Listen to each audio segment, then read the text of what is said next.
Today is Saturday, June 20th, 2026.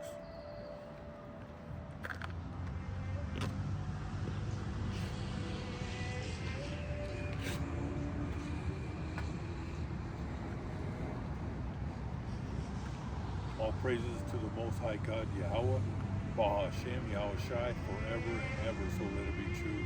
Love, honor, and respect to the Heavenly Father, Yahweh, and to His Holy Son, Yahweh Shai, who died for the 12 tribes of Israel. Matthew chapter 15, verse 24, Matthew chapter 10, verse 5 and 6. And double honors to the apostles of GMS, to the 4 major prophets, to the 12 minor prophets, and to the hopeful elect, the brothers, the 144,000, the saints who are preaching the word of God on the 4 corners of this earth, risking their lives day in and day out. And peace and blessings, shalom, to all my brothers, sisters, and children who are watching this video. We're on another video. This one might be a long one. There's a lot of good information I'm going to bring out today. Before I came out, I let all you brothers and sisters know to get your house in order. Stock up supplies.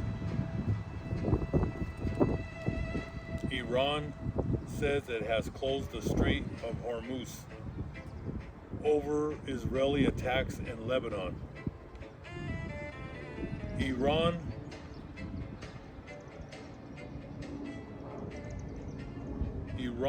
wants America to restrain Israel. Dark days ahead. Okay, like I said, you know, the people, you know, the rural people, they want peace. There ain't gonna be no peace. Okay, because the people, the powers, the wicked who rule this earth on the left-hand side, they serve Satan, and they love chaos. All right, they love war, bloodshed, anarchy. This war is not going to stop. Okay, we're in big trouble, and we're going to get into it today. America is in big trouble. I've been out here for hours putting this together. See, everybody's having a good time in this neighborhood. You know, people are roller skating on their skates, on their skateboards. I see people on their bikes, people with their dogs. I mean, people are playing soccer up there, volleyball, baseball. There's a swimming pool there. It's packed with people. The parks are packed, all right? They just don't know the storm is coming. So let's get into it. The dark days are ahead, and the Strait of Hormuz is closed again. Okay, this thing only lasts, I think, a couple days, but we're gonna get into it. There's a lot of reading over here, and I'm gonna tie it in with the Holy Book. So last week, let me see, when was it? June 14th, in the French Alps, they had the G7 summit. It's called the Aviv-le-Bon, France, June 14th, right after his 80th birthday party celebrations. U.S. President Donald Trump is heading to a summit in France of the G7 club of powerful democracies to dive into issues Iran, Ukraine, Russia. This is what the meeting, this summit. All right, this is your most powerful people. You know, you had your Rothschilds. These are the people that are running the world.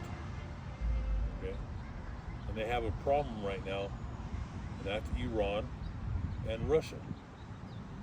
the United States, Israel, and NATO are at the gates at Russia and Ukraine because we're behind that war. We've been sending billions of dollars to Ukraine to fight that war against Russia. And that's going to be, maybe tomorrow I'll bring that out. There's so much stuff going on in Russia. They continue to shoot missiles and drones into Moscow.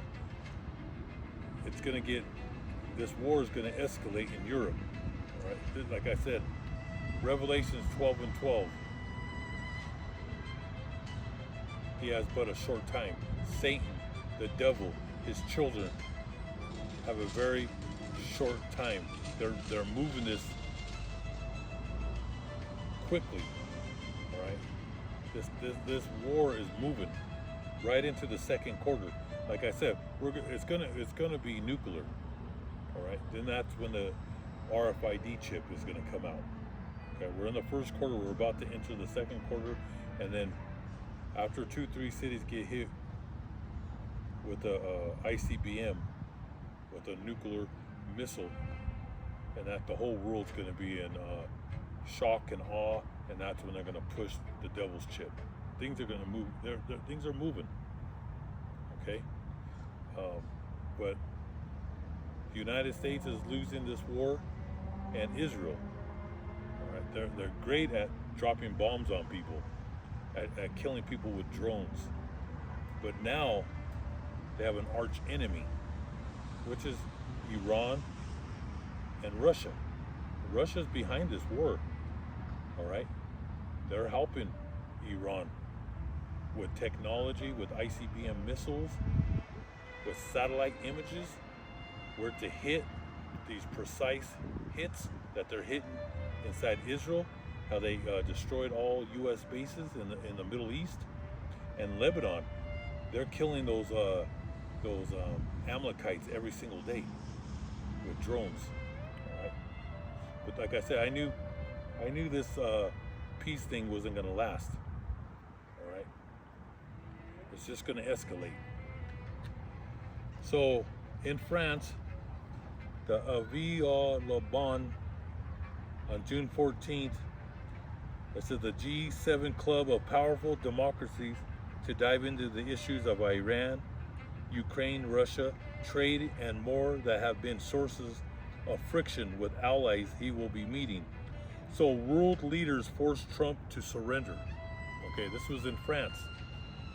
We're going to tie it in. It's going to tie in with Germany. Okay? Because right now, like I said, the Rothschilds, the Amalekites, the Zionists in Israel, they want this war, but they want a timeout. The United States, because we've depleted our munitions and our short-range missiles. I mean, there's a lot.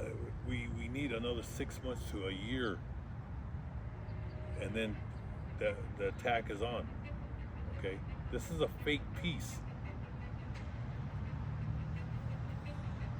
So the world leaders forced Trump to surrender, for a short time. The G7 summit and associated international events as a calculated effort by world leaders to undermine Donald Trump. Global powers are shifting toward a new order that isolates the United States.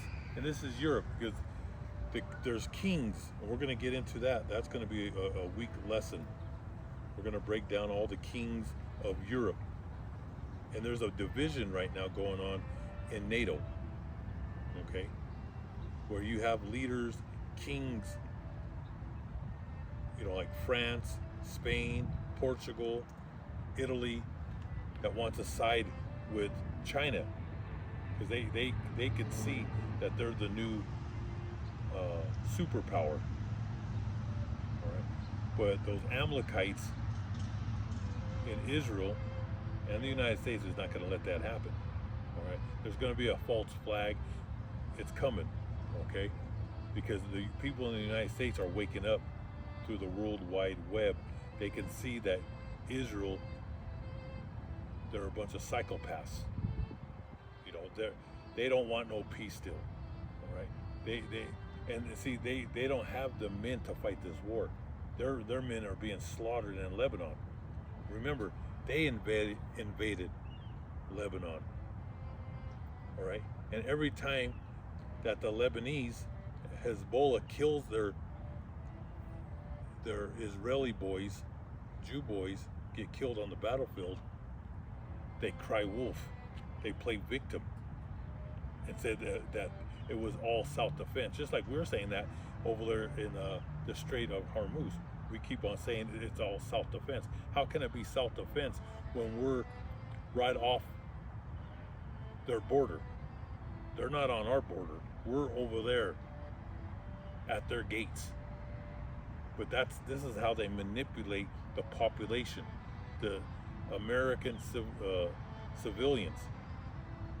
They're always putting that narrative, self-defense. Same thing with Israel. They're saying self-defense, and they're in their territory, stealing mile by mile. It's a land grab. All right, that's the greater Israel. They have the audacity to say that self-defense. They have every right to defend themselves. It's like somebody breaking into your home with weapons of war, going from room to room, slapping and stomping on your family members, kicking them in their face, shooting them, and then when you shoot one of them, they cry wolf, they play victim and says, oh my God, this was self-defense, when they're in your home trying to slaughter your family. All right, the people Lebanon, they have every right to defend themselves, just like Iran, the ancient Persian Empire. They're showing the world that you can conquer, you can defeat this monster, these psychopaths that invade and cross over people's borders to destroy and steal. All right, they're fighting back, and they're winning. But a lot of the European leaders, these kings, they're turning against, and they're hating the whore. All right, and that's let's get that in the Holy Book of Revelations. Europe, at the end, is going to turn. They're the ancient beast. That's the Roman Empire, but it's in the Holy Book.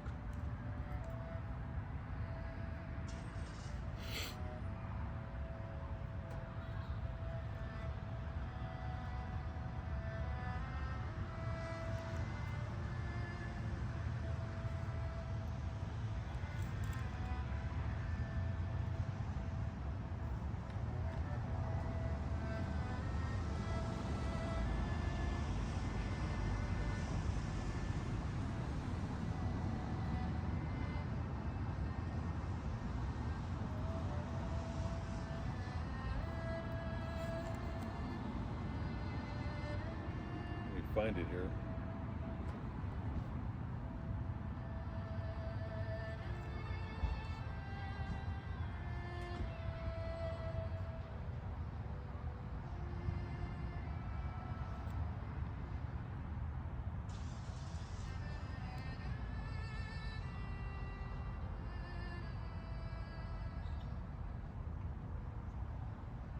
Okay, that's it right here. It says it's in the Holy Book of Revelations, chapter 17, verse 16, and it talks about the 10 horns. You saw, and the beast will hate the prostitute. They will take away everything she has and leave her naked. They will eat her flesh and destroy her with fire. That's with those nuclear missiles. So England and France has the ICBMs for NATO. Okay. Germany is no longer, after what happened in World War II, they're not allowed to have any ICBMs. Okay, so it went to France and England. They're the ones that are going to shoot missiles to America. And right now there's a division in Europe against the United States. They will hate the whore, the arrogance, the pride of the whore who sits on the beast. That's why it says the angel also said to me, I'll go back on verse 13, these 10 all have the same purpose, and they give their power and authority to the beast. They will fight against the Lamb. Let me go back. Let me just go back. That's going back when all of them come together against the Lord. But going back to verse 16, excuse me. The 10 horns you saw, and the beast will hate the prostitute. They will take away everything she has and leave her naked. All right. They will eat her flesh and destroy her with fire. That's that nuclear fire. They're going to shoot missiles. Not only Russia, Iran, and China, but the main missiles are going to be coming out of Russia. They have 7,000 to 10,000 ICBMs. But Europe at the end they're going to jump on the bandwagon and shoot missiles at America. And that's why he says, they will eat her flesh and destroy her with fire, for God has placed in their hearts the will to carry out his purpose. For Yahweh has placed in their hearts the will to carry out his purpose by acting together and giving to the beast their power to rule until God's words come true. And the woman that you saw is that great city that rules over the kings of the earth. And that's New York City, the Statue of Liberty, what do you have right there? You have the United Nations, America. She's that whore who sits on the beast. The land of pedophiles, perverts. All these people in Congress, your senators, your Congress, your governors, your mayors, politicians, lobbyists, they're all pedophiles. All right? And more information is coming out on these devils. But there's not going to be no prosecution on these people, man. They get away with murder. But God's bringing it to light. And people are learning the truth that this place is sick to the core. Okay? But you heard it here that Europe, the kings of Europe, all right, they're going to shoot missiles at America. You know, they're getting sick and tired. All right? And it shows in Italy, there's a lady there. I can't think of her name right now. Bring it out in the next video. But she doesn't even want nothing to do with Donald Trump. I mean, they're all sick and tired of this man. All right, so going back to the world leaders to undermine Donald Trump, global powers are shifting toward a new order that isolates the United States. So the Versailles surrender.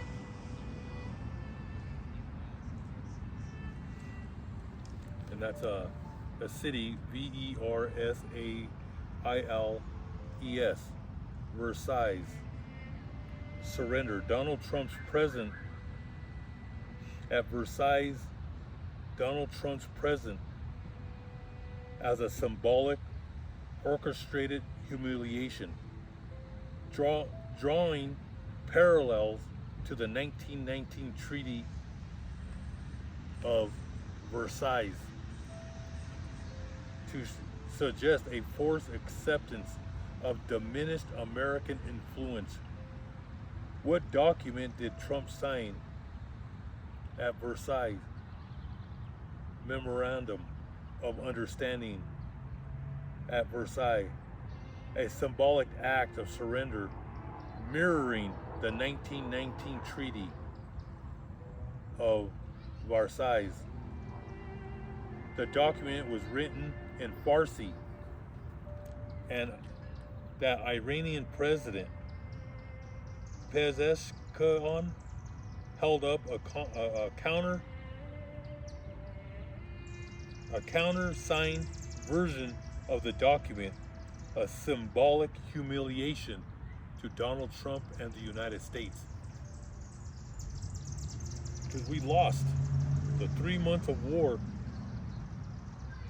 We're the losers. And it's facts. You can do your research.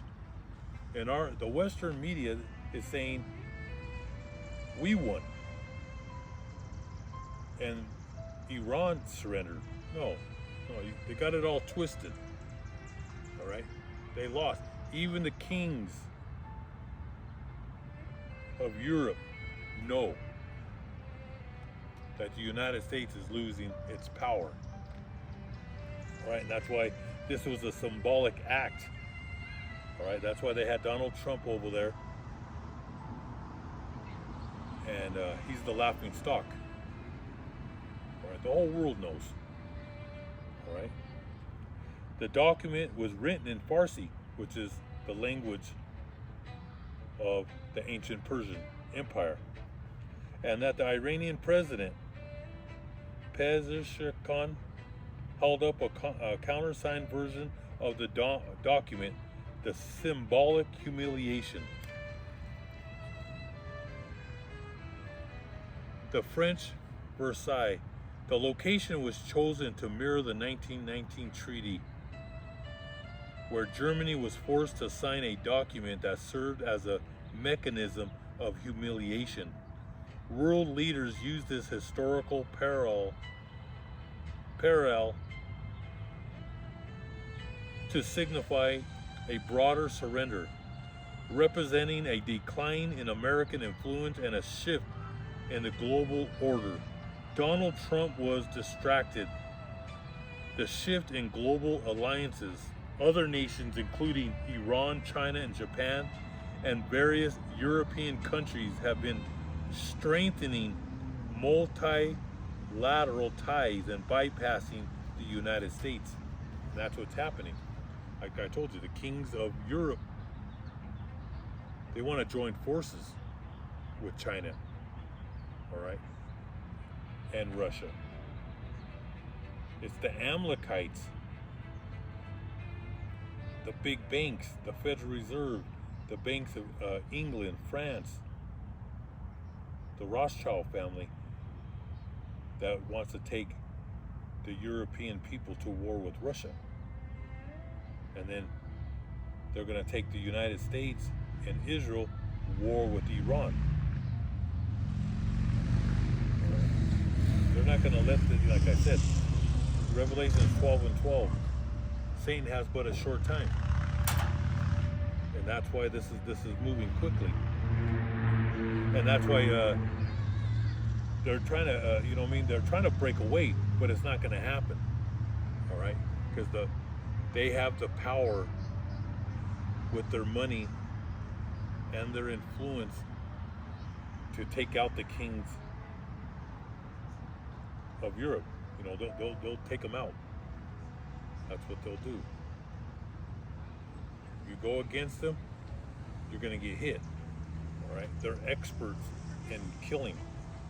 All right? They have no mercy on people, on human beings. That's nothing. They'll steamroll anybody that tries to buck up against their authority. Okay.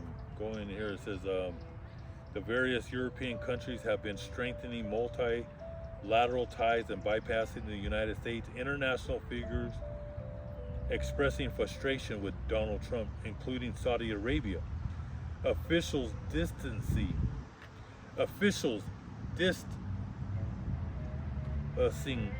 themselves from the United States. And I'm going to bring that up. That's in the Holy Book. Because all these Arab countries are going to turn their backs against the United States. That's in the Holy Book of Ezekiel.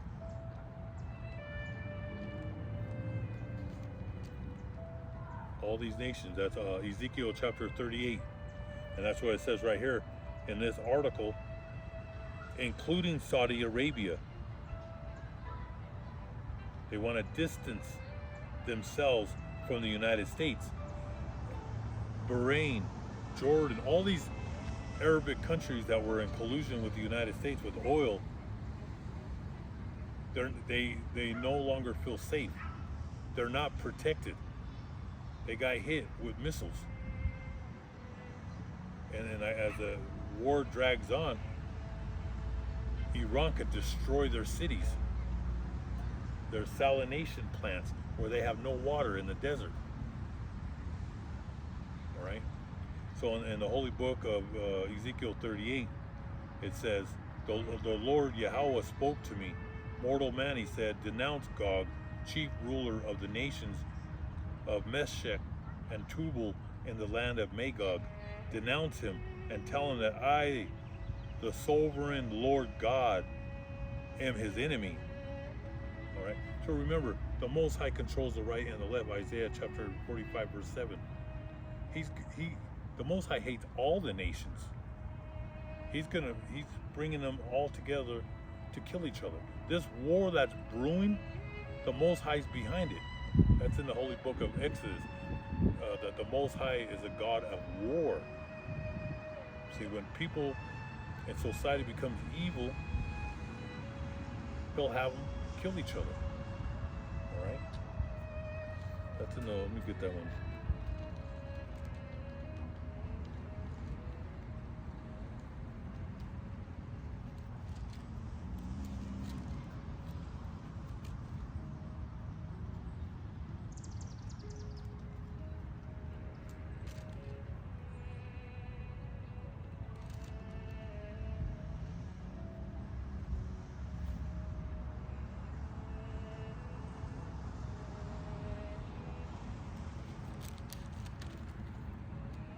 I haven't went to that scripture in a long time.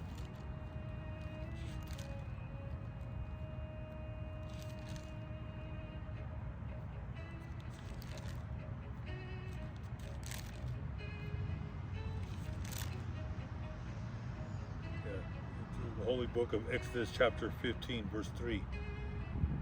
The Lord is a warrior. The Lord is his name.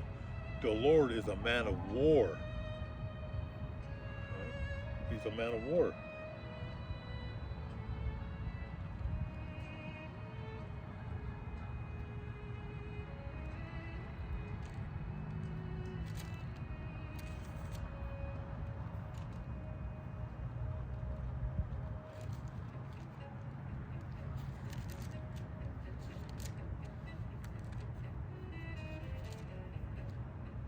So going back to Ezekiel 38, he says, I will turn him around, put hooks in his jaws, and drag him and all his troops away. His army and his horses and his uniformed riders is enormous, and every soldier carries a shield and is armed with a sword.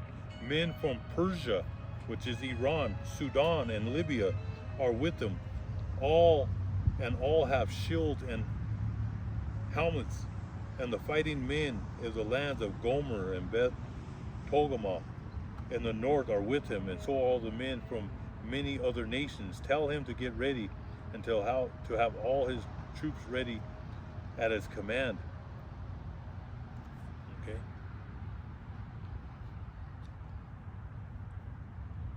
All them Arab countries will be with Russia in this day, because they're all going to turn their back against the United States.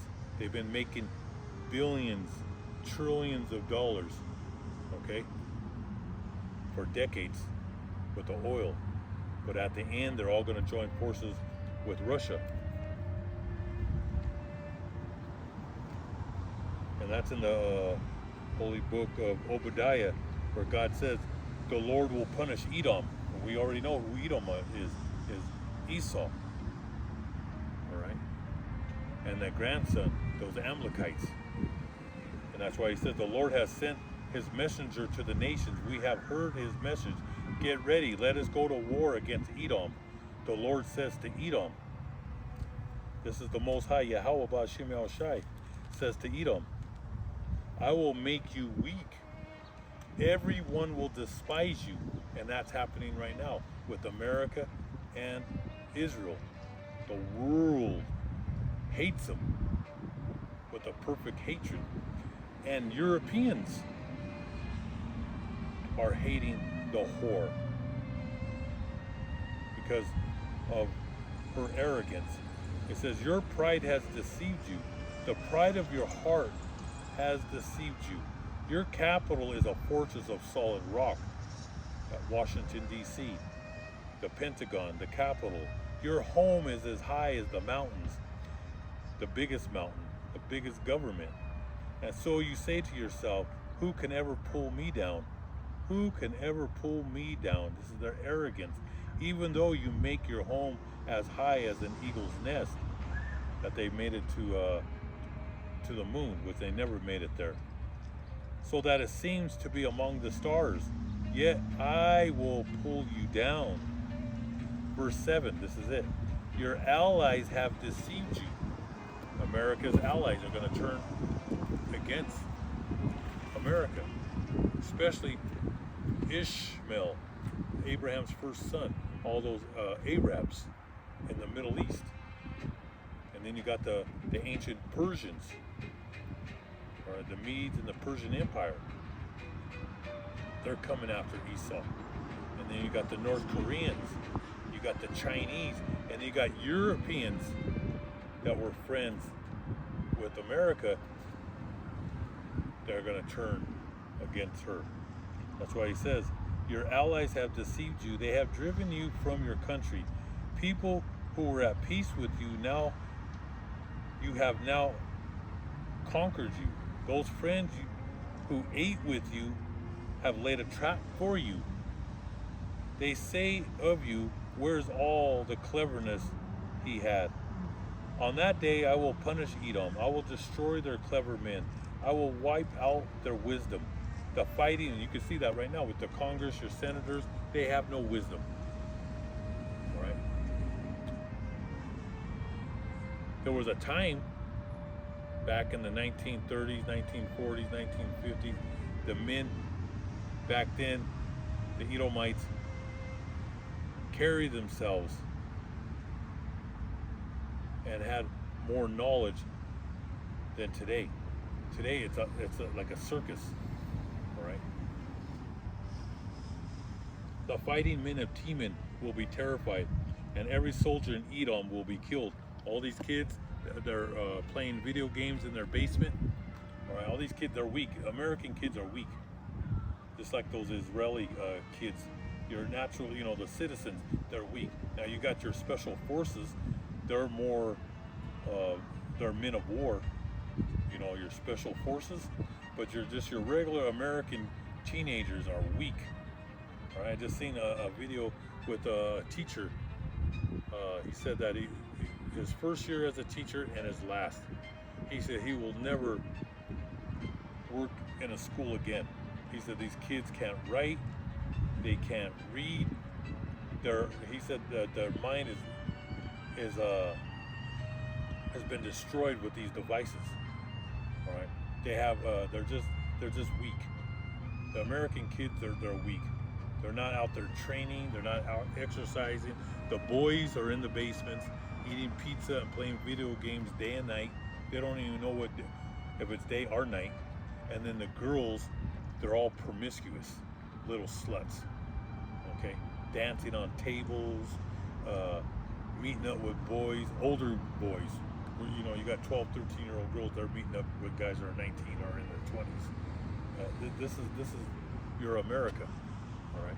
And these parents think it's normal to let their daughters walk out the house with jeans, baby dukes, mini skirts, see-through shirts. It's disgusting. That's why this place is going to get purged. But the war's coming, and they're going to be drafted, all right? And that's why I said the fighting men will be terrified, and every soldier in Edom will be killed, because you robbed and killed your brothers.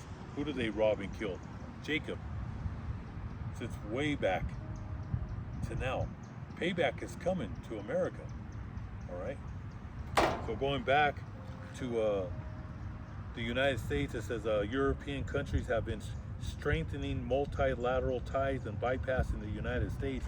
International figures expressing frustration with Trump, including Saudi Arabia. It says Brazilian President Lula da Silva criticizes Trump's perceived lack of listening and his interference in foreign affairs. Cognitive and leadership criticism. Donald Trump at the G7 summit. The president appeared confused, physically weak, and out of touch with geopolitical realities.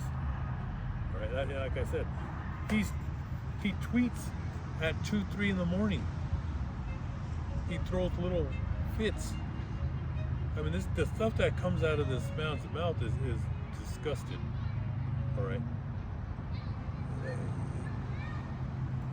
Like I said, we're living in great times. And now, this one's going to be a good one.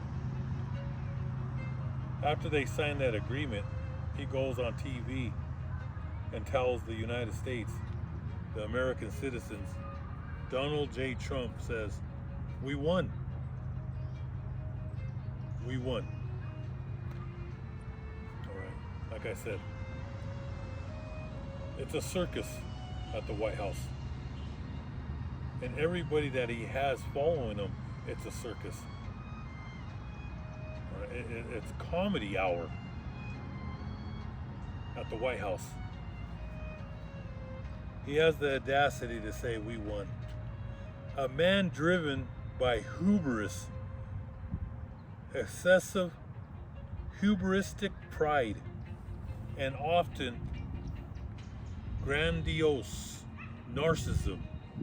In psychology, they may suffer from cognitive dissonance, where they desperately reshape reality to protect their ego and their self-worth. A bragger, a boaster, someone who excessively and loudly praises their own achievements or falsely claims triumphs to inflate their status. And he's the master of this. He's been saying since day one that the United States destroyed their Air Force, destroyed their army, destroyed their ships, tanks, destroyed their satellite, they destroyed everything. But we never took control of the Strait of Hormuz. And every day and week that went by, they were shooting down our fighter jets, our Apache helicopters. They destroyed all our satellites that they can't replace. It will take years to replace them because all those minerals go back to China. They hit over 20 U.S. bases. But everything that comes out of this man's mouth is lies. And that Pete Hegseth, that guy's a real clown. Or everybody he has following him, they're jumping ship, they're running for their lives, or some are still holding on. But every day, it's an embarrassment. But this man is a bragger, a boaster, all right? His pride, he's a narcissist, a psychopath, a sociopath.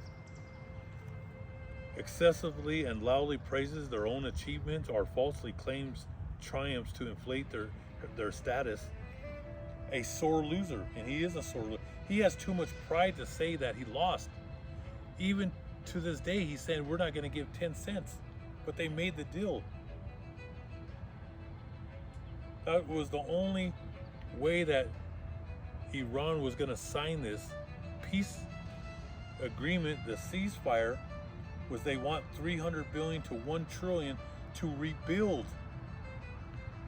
Remember, United States and Israel attacked. All right? But like I said, the whole world can see what's happening.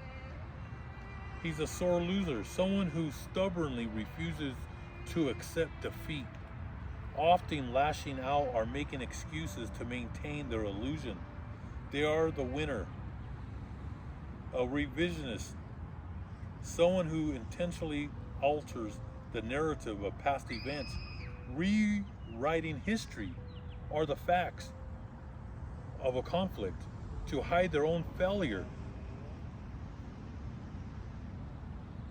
Pyrrhic victory or strategic defeat, where the cost of war drastically outweighs the benefits. In geopolitical terms, this specific scenario maps directly to the outcome of the U.S. conflict with Iran. The claim and the reality. Following early U.S. and Israeli operations in Iran, the U.S. administration boasted of a rapid military success because they were trying to wrap it up in 3 days. They killed the Ayatollah and they wanted them to surrender so they could put a puppet government up. but it didn't happen. They fought back. It went from 3 days to 3 weeks to over 3 months. And the war continues. And America is in big trouble. In big trouble. Because this war, there's articles that it was costing $1 to $2 billion a day. All right. They believe it could reach over the 3 months. It could be over money-wise, because we're going to have to pay it. Taxpayers. They're coming after your labor, and they're coming after your property taxes. All right. You're going to pay for the war. The Rothschilds don't pay for nothing. They've never picked up a broom, and they never picked up a shovel. You're going to clean up your own mess. You're going to have to bury your own children when they come back in body bags. You're going to have to dig up the grave and bury your own children. And you're going to pay for this war. Just remember what I told you. They're coming for everything that you have. Okay? Because you believe in the system. The only ones that are going to walk away free from this are the prophets, the 144,000, and the great multitude of brothers and sisters who obey the word of God. The rest of the people are doomed. The claim and reality. Following early U.S. and Israeli operations in Iran, the U.S. administration boasted of a rapid military success. However, Iran retaliated. Did you hear that? However, Iran retaliated with precise drone and missile strikes across the Middle East. Yes. They've been waiting. They've been waiting for this war for over 50 years because we've been at their gates. We're the troublemakers. We're the bully. We're in the Middle East bombing Iraq. All right? Bombing Syria. Bombing Gaza. Bombing Lebanon. Bombing Afghanistan. We dispersed millions of people. That's why Europe has a big problem right now with immigrants from the Middle East. But that was because of the United States and England. Right? Because remember, war is money. And during war, they trafficked children. They moved drugs. Why do you think we were in Afghanistan? With the heroin trade. What do you think is all in all those drugs at the hospitals? Those all them people are getting, someone slips and falls, and they give them these hardcore heroin drugs, and they become fiends. They become on the streets addicted to this drug, heroin sickness that's sweeping across America. All right, that's behind the Rothschilds, the pharmaceutical companies. That's on a whole different lesson, man. But these people are the devil. All right. The asset losses. The U.S. sustained billions and billions of dollars in military losses. But in the news, Donald Trump saying we won the war, we kicked ass, there's no one else to kill, we killed everybody, we destroyed everything. They just blew up empty buildings. And they killed a lot of children in school and elementary schools, and they bombed a lot of hospitals. They did kill a lot of civilians. I mean, this war crimes. Same thing with those Zionists, those Amalekites. Remember I told you those imposters over there, right? They kill, they cross borders into Lebanon. They want Lebanon. They want Turkey because they believe the Eastern Roman Empire, Constantinople, belongs to the greater Israel. They want Egypt too. Like I said, they're on a rampage, and they're going to take your sons and daughters to this war. All right, but billions of dollars in military losses, satellites and aircraft, including valuable early warning missile defense systems, were damaged or destroyed. Radar planes like the 300 million E-3 Sentry, the THAAD missile defense systems were damaged or destroyed. Oil and the U.S. economy. Okay, now let's talk about gas prices. Gas prices went crazy. It was at $5 here. Now it dropped down $1 in the last, I would say, 10 days. That's because we've been using our reserves. Unbelievable. You don't supposed to use these reserves. Those are backup for like an economic collapse. um, a nuclear exchange. We've been using them, those reserves, for the last, I would say, 60 days, all right? Because gas prices would have went up to $7, $8, $9, but we tapped into the reserves, and now they're almost gone. And that's the next thing we're gonna talk about that you're not seeing in the news. So going back to the oil and the U.S. economy, Americans are feeling it because diesel went up, and now everything at the grocery stores is up. Everything, you go buy a pair of shoes, I don't care what it is you find out there, it went up. Most things doubled, okay, in the last 30 days. Things have just went up 30, 50, 70%. That's why people are saying they can't handle this no more. And this has only been 3 months, a little over 3 months. So it says, oil and the U.S. economy resulting in a severe U.S. supply chain and energy vulnerabilities. The surrender and the deal, driven by the need to curb domestic inflation, the U.S. and Iran signed a memorandum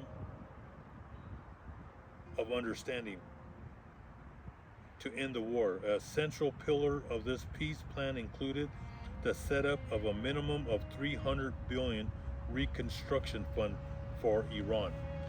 And then Donald has the audacity that we're not going to give 10 cents, which is all lies. It's all lies. And then he has this plan in his head, and he's saying everybody, Europe and his allies, are going to pay for the 300 billion to 1 trillion for the reconstruction. They're not even, Europe didn't even want to touch this. They didn't get involved for the whole 3 months. They didn't want to get involved because Iran has missiles that could hit every European country. They stood away. They seen this was a quagmire. They seen that this was not good. Right? But he has, in his brain, he thinks that everybody else is going to pay. They're not going to pay. It's going to be the U.S. taxpayer that's going to pay. Now we're going to get into this. The truth finally came out because he was saying that we have so much oil. He brags a lot. He said that we have more oil in the United States than Russia, than Saudi Arabia, the whole Middle East. He says we have more oil. But we dipped into our reserves. And then this came out of his mouth in that summit. There's an article, you can look it up. We run out of reserves in about 4 weeks. He finally came out with some truth, because 99% that comes out of his mouth is lies. But he slips up there and there. Okay? This came out of his mouth. We run out of reserves in about 4 weeks. Why Donald Trump had to take the Iran deal. Trump just admitted what drove the Iran deal. We run out reserves in about 4 weeks. Staying at war, he warned, could have crashed markets to levels nobody ever saw except 1929. Analysts had said the same. U.S. warned oil buffers would run dry by July 9th. The deal, this piece argues about, gives them about 60 more days. If they could hit the brakes for 60 days and open that strait to let those damn oil ships through. But like I said, it's closed now. It will open for a couple days. Even if it was, just say it was open for the next 60 days, we're backed up like a year to 2 to 3 years, and all the destruction that happened to a lot of these oil refineries all over the Middle East. We're talking about years. I mean, you think prices are bad, and that goes back to the 4 dreaded horsemen: the black horse, the pale horse, the red horse. We're in that time right now. All right, that's what I'm telling you right now. Cash out all your money out of the bank. Cash everything out. Your 401, get it out. because it's going to go to zero. I warned you. Get it out. You know what to buy. Buy real metals, God's money, which is gold and silver, and buy a lot of food, a lot of lentils, beans, basmati rices, a lot of water, because that's another. There's a big drought in the West, in the Midwest. It's been hot and dry. All right, we're facing one of the biggest droughts ever here in Colorado, New Mexico, Arizona, Nevada, California, Utah. All right, and throughout the Midwest, it's getting dry. It's getting hotter, and the sun feels hot. It feels hotter than ever. So he said it could have crashed markets to levels. This is after they signed the deal. He slipped out and said we have only about 4 more weeks of our reserves, because everything got backed up in the Middle East, and now it's shut down again. So the coming weeks is going to get ugly. Analysts, and remember, the Rothschilds are behind this. They want people to suffer. That's the name of the game. They love to see people suffer, and they're going to sacrifice the people to Satan for them to keep their power, for them to keep on going. They have to make people suffer. So this is a win-win for the Rothschilds. This is a win-win for the Zionists. This is a win-win for the trillions, heirs, and the billionaires, and the corporations.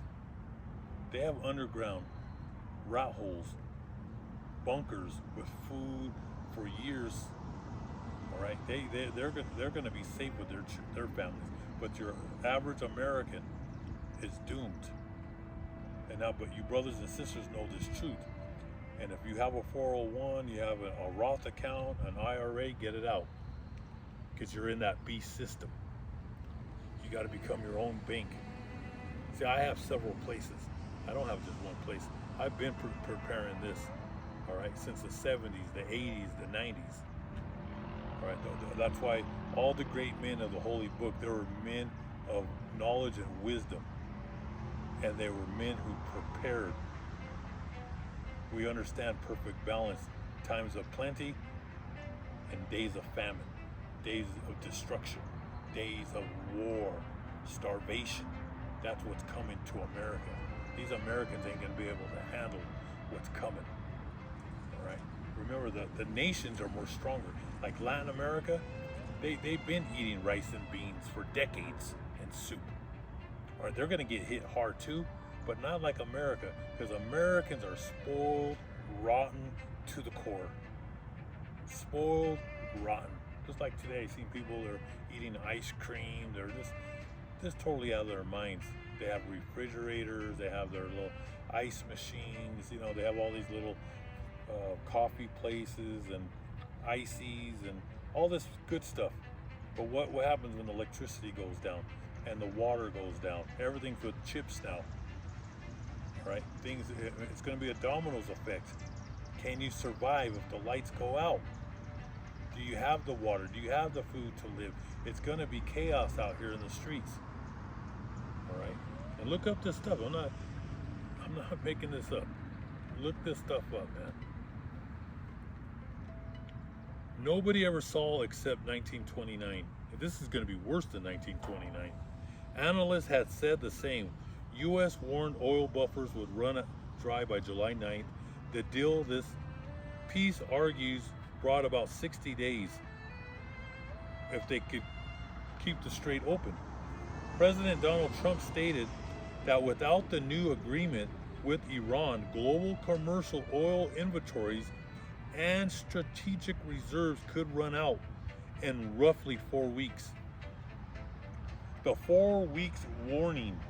While attending the G7 summit in France, President Trump told reporters that continuing the conflict and keeping the Strait of Hormuz effectively closed would leave the global supply depleted within a month.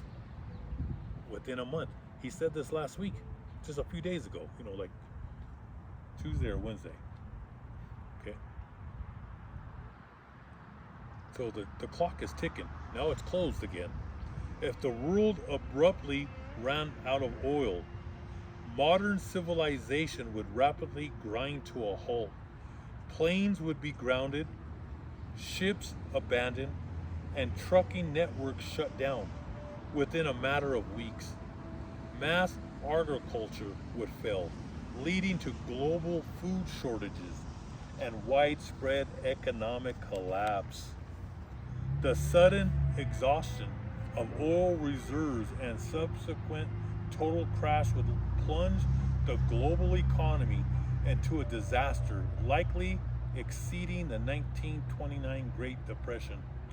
The cascading consequences include supply chain and trade stoppage. Over 90% of global transport relies on oil. Without it, shipping, rail, freight, and delivery trucks stop. International trade would immediately collapse. Widespread food starvation. Modern agriculture depends on petroleum-powered tractors and petroleum-based fertilizers. Without them, mass food production ceases, which would trigger extreme food shortages globally. Critical utility failures. Diesel and fuel oil strictly required to operate heavy machinery, remote generators, and local delivery infrastructures. Loss of essentials goods. Oil is the fundamental raw material for plastics, synthetic materials, and vital pharmaceuticals. Hospitals and manufacturers would exhaust their supplies in mere weeks. Financial market destruction. The economic fallout would destroy consumer spending and corporate revenues.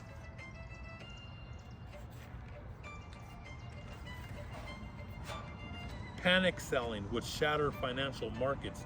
This is bank runs, bank holidays. That's why I said if you're in that system, you're done.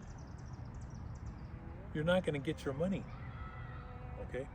Just here in Denver, one of the banks that I go through is called what is it? I was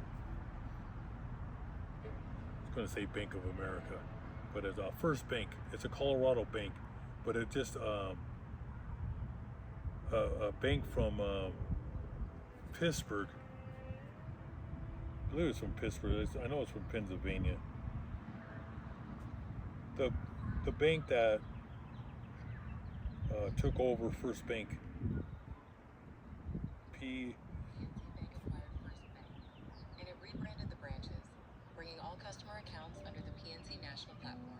For financial advice, consult a professional. So it was a Colorado-based bank. It's called First Bank. Was acquired by PNC Bank, finalized its purchase of First Bank Holdings, and officially rebranded the branches, bringing all customers' account under the PNC National Platform. But what happened was we couldn't use our card Friday, Saturday, Sunday. It's going to be Monday. So it's going to be like, what, over 3 days? You can't use it, nothing.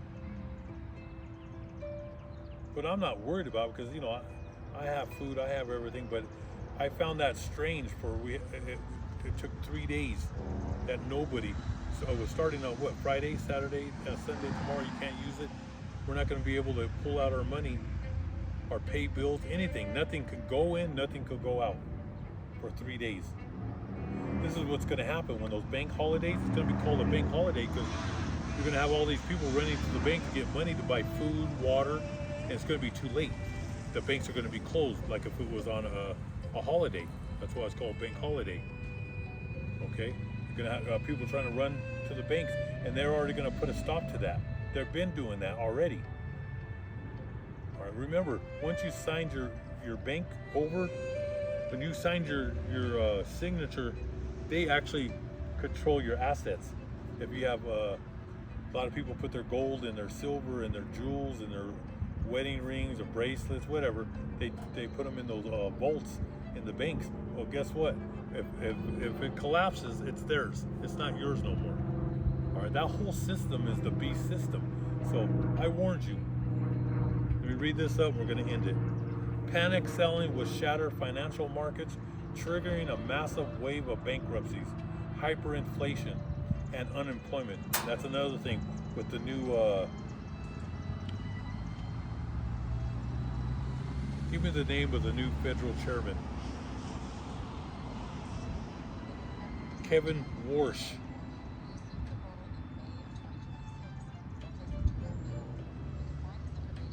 Kevin Warsh is the current chairman of the Federal Reserve. He took oath of office on May 2026, succeeding Jerome Powell. You can review his biography, policy stances, but he's going to raise rates, okay, because inflation's already out of control. It's hot, and it's going into hyperinflation. Okay, they've been wanting Donald Trump. He wants them to cut rates, but if they cut rates, it's even good. That's what's going to trigger hyperinflation. So they need to try to slow it down. So they're going to start raising rates like it was in the 1970s. It went up to what, 19-20%. It's going to be harder to buy a home. It's going to be harder to get a loan. All right. So the rates are going to go. The rates are going to go higher. All right, what is it right now? 7.5. What's the rate? The official number.